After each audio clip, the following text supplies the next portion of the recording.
Uno de los logros más grandes que ha conseguido el reino de las tinieblas, que ha conseguido Satanás y los demonios contra los hijos de Dios, en esta era en la que estamos viviendo, es que infravaloremos, o sea, que menospreciemos el valor que tiene realmente el mundo espiritual en las vidas carnales que estamos viviendo.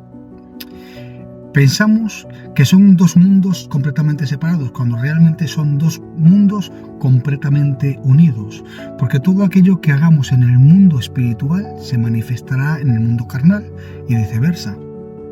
Si tú vives en pecado, pierdes santidad y entonces ya no tienes validez dentro del mundo espiritual. Y si vives en santidad, vas a ser intocable en las cosas de Satanás. Pero es que ha llegado un momento en que no nos damos cuenta del valor que tiene. Y te voy a decir más, te lo voy a decir directamente. Hay muchas personas en las iglesias, llamados cristianos, que estamos sufriendo de enfermedades, estamos sufriendo de depresiones, de amarguras, de tristezas, incluso de enfermedades físicas, por no saber leer las escrituras en condiciones. Por no hacer una cosa muy extensa, te hago un resumen muy fácil. Mateo nos enseña la historia de los dos deudores. 18-27 me parece que es. Dice la historia de los dos deudores, que uno le perdonó la deuda, otro fue y no quiso perdonar. Y entonces dice el Señor Jesucristo en el 18-21, si no recuerdo mal, dice que el rey se enfadó con aquel que no perdonó y lo encarceló, dice, y lo entregó a los verdugos hasta que pagasen la deuda. Y dice el Señor Jesucristo: asimismo, mi Padre en los cielos hará a todo aquel que no perdone a su hermano las ofensas. Y nos enseña que seremos entregados, nosotros, los hijos de Dios, a los verdugos. Los verdugos se traducen como torturadores, y en el original los torturadores significa a los demonios, hasta que paguen la deuda públicamente. ¿Qué es una deuda públicamente?